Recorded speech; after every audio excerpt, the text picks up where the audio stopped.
Hi there, kamusta? What is your name? My name? Yung Saki. Yeah. Saki Bawlbut, anyway. Oh, I wasn't gonna say that. That's my nickname. Oh, yeah. So, we're so colorful today. Yeah. Oh, I need to do something about my belly. It's fine, it's just little. Me too, I'm quite fat. Oh. I want to be ripped. But anyway, I need to do some exercises.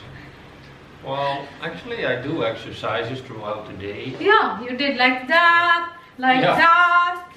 I've got some dumbbells, but Yeah, that's nice. if I really want to work out, I need to go to the gym. No, you don't need to. You're fine. Yeah, but I want to be more macho. Why? You don't have to. I like to impress. What? You like to impress a lot of girls? Yeah, so that you would be a bit jealous and you think, oh my goodness, the guy is so macho.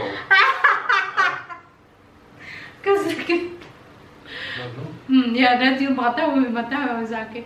No, because we're not jealousy person, no.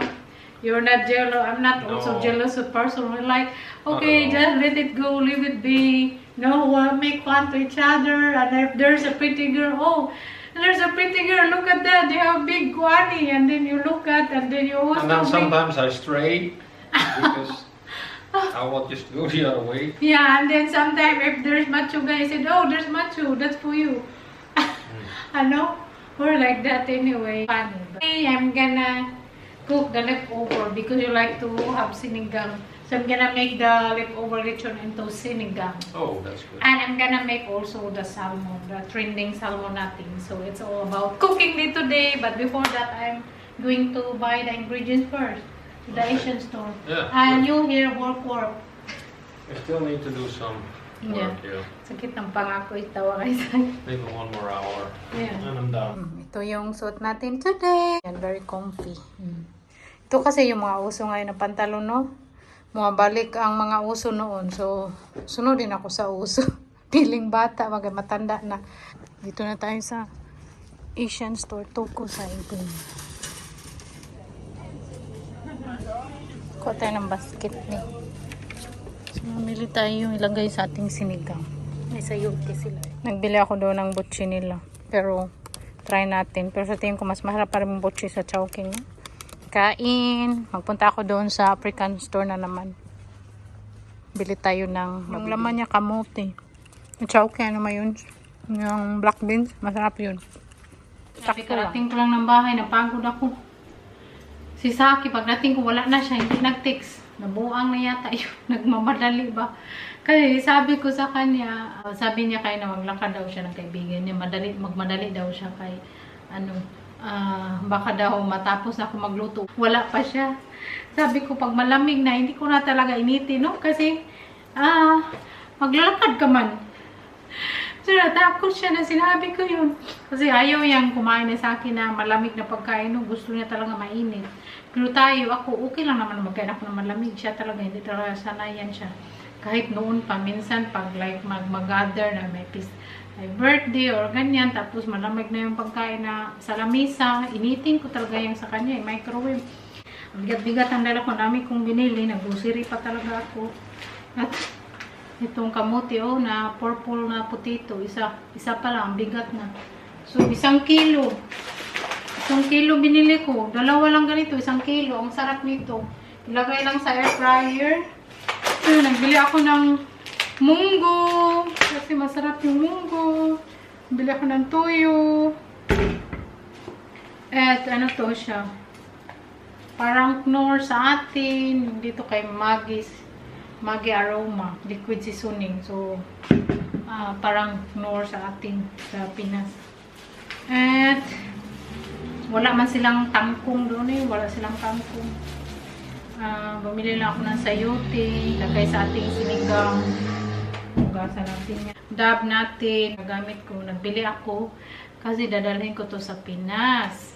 Tatanong pala anong brand ng aming coffee machine. Yung brand na po ito is Milita. Very good siya. Satisfied kami ni Sarah kasi mahilig kami sa espresso. So, very simple machine lang. Ano lang lumalabas? Coffee. Hindi siya pwede sa cappuccino ba kasi wala man siyang milk pang foam. Anyway, so nagbili ako ng strawberry.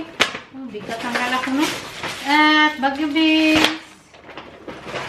Tapos salmon. Gawin natin nag-trending na salmon. Ipakita ko sa inyo kasi last time nagawa ko, grabe, ang sarap. Tapos, ngayon, isi-share ko sa inyo paano ko ginawa. Cabbage. Lagay natin sa ating sinigang, pero ang kalahati niya gawin kong coleslaw kasi gusto ni Taki. Tapos, may okra doon. Nagbili ako ng okra. Doon ko binili yung okra sa African store. At ito din ay gabi. Lagay ko sinigang. Ang dami nang lagay. At, nagbili din ako ng, ano to siya? Body scrub. Ano to siya? Raspberry.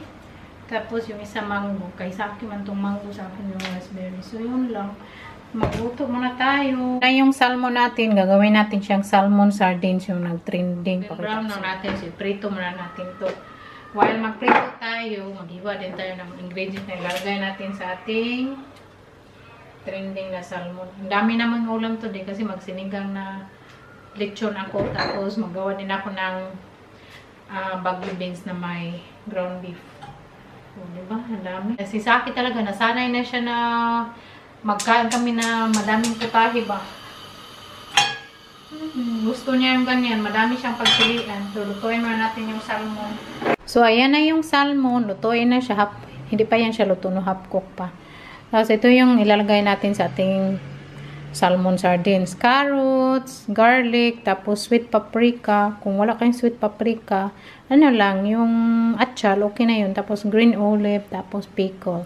At gamit tayo ng vinegar, olive oil, black pepper, ano man to pa. Pareho lang siya, ground black pepper.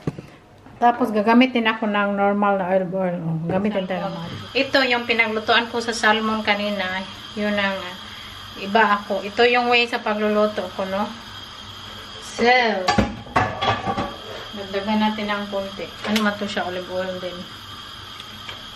Saute ko muna yung garlic para makuha lang yung aroma ng garlic ba. So, saute muna natin dyan. Ito tayo magluto. Iba naman magluto. Ang konti lang yung salmon ko tapos ang daming veggies. Okay lang yan. Kasi matagal yung masira. Nyo, na ganyan lang yung ating garlic. Lagay natin yung carrot. Parang ano lang siya yung carrot ba, i-caramelize konti. So, ganyan ako magawa na yung ating trending na salmon. Parang ano lang ganyan-ganyan. Caramelize ng konti. Ilagay natin yung salmon. Ganyan lang.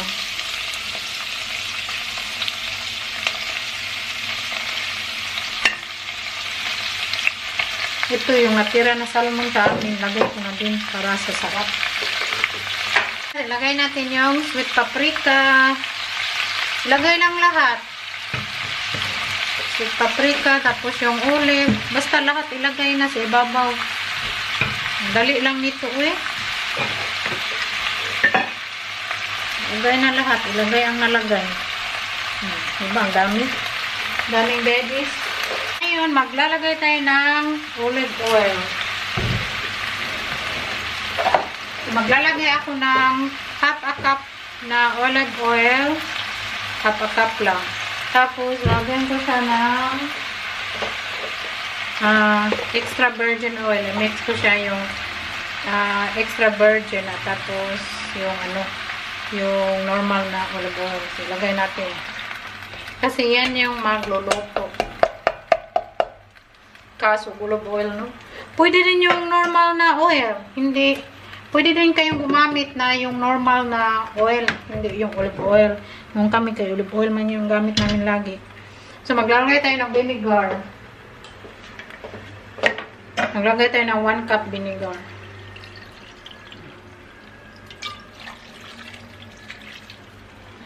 So, mamaya, kung kulang pa sa panlasa, pwede mo naman siyang dagdagan. Lagay tayo ng paminta. Daming paminta, oh. Ang timpla ko is magic.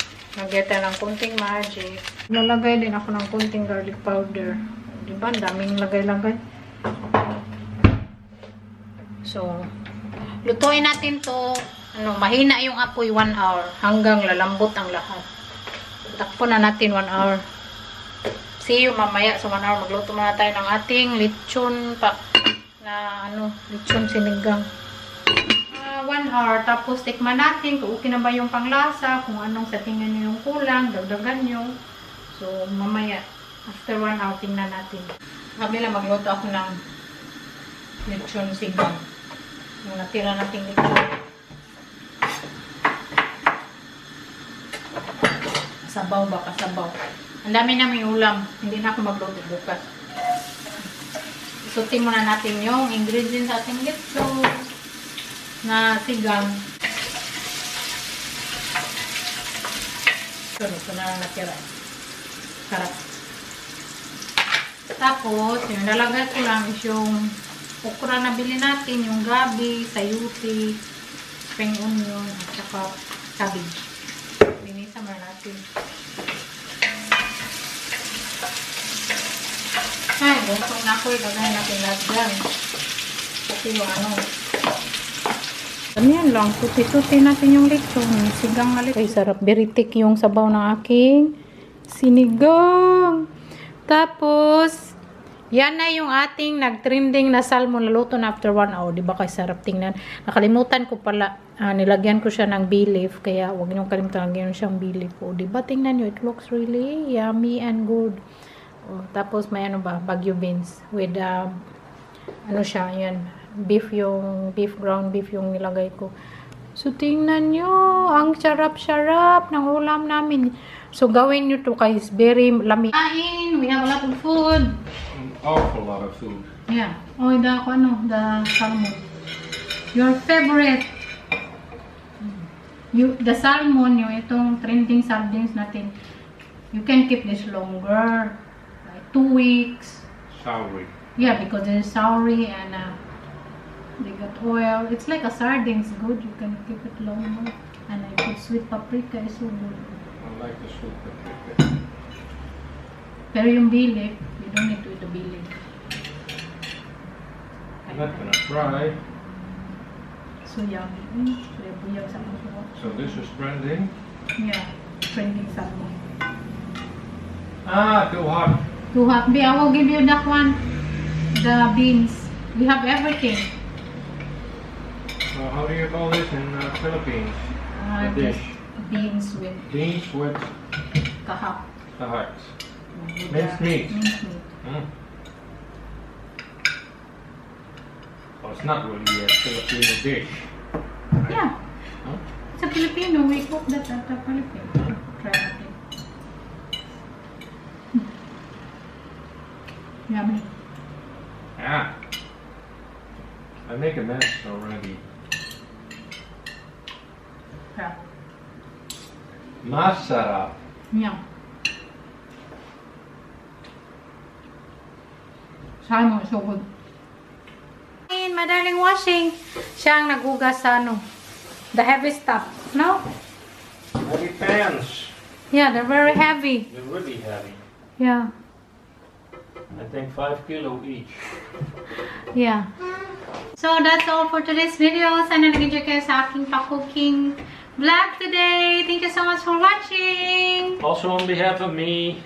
See you again tomorrow. Bye!